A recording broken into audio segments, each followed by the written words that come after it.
बिस्मिल्लाहिर्रहमानिर्रहीम। अस्सलाम वालेकुम दोस्तों, उम्मीद करती हूँ कि आप सब खैरियत से होंगे।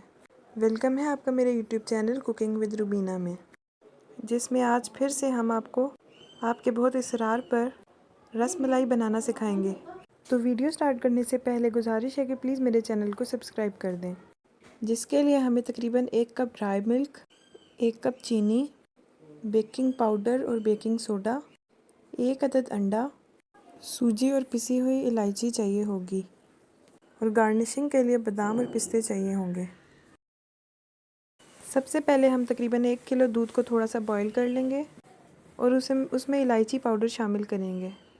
इसके बाद हम इसमें तकरीबन 1 कप चीनी शामिल करेंगे और इन सब चीज़ों को अच्छी तरह से मिक्स कर लेंगे। इसके बाद हम किसी बाउल में 1 कप ड्राई मिल्क लेंगे। फिर हम इसमें तकरीबन एक टीस्पून के बराबर मैदा शामिल करेंगे।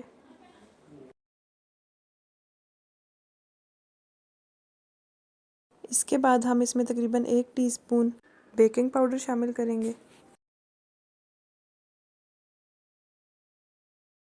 इसके बाद हम इसमें तकरीबन 1 टीस्पून सूजी शामिल करेंगे।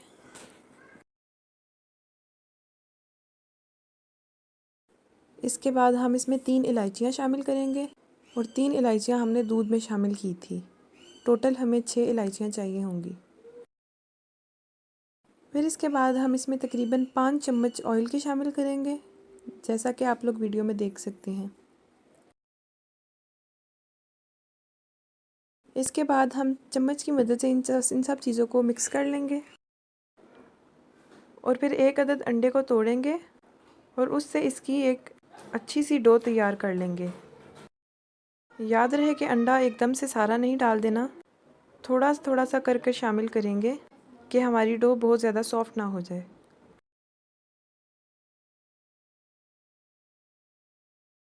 यहाँ पर हमारी डो तैयार है। अब हम इसका एक रोल बनाएंगे और उसकी छोटी छोटी सी बॉल्स तैयार कर लेंगे।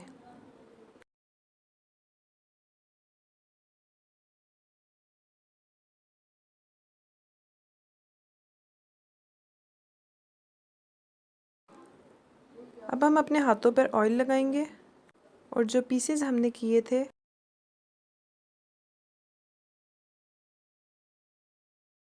फिर हम वो बॉल्स उस दूध में शामिल करेंगे जो हमने तैयार किया था और थोड़ी देर के लिए पका लेंगे। यहाँ पर हमारी रसमलाई तैयार है। हम इसको चम्मच की मदद से मिक्स नहीं करेंगे ताकि हमारी रसमलाई टूट ना जाए। फिर हम इसको बादाम और पिस्ते की मदद से गार्निश कर लेंगे। ये रेसिपी मैंने दोबारा रिपीट की है आप लोगों की फरमाइश पर। अगर आपको इस रेसिपी में अभी भी कोई कन्फ्यूजन हो तो आप लोग कमेंट सेक्शन में ज़रूर पूछ सकते हैं। अपना फ़ीडबैक कमेंट सेक्शन में ज़रूर दीजिएगा और आखिर में गुजारिश है कि प्लीज़ मेरे चैनल को सब्सक्राइब कर दें।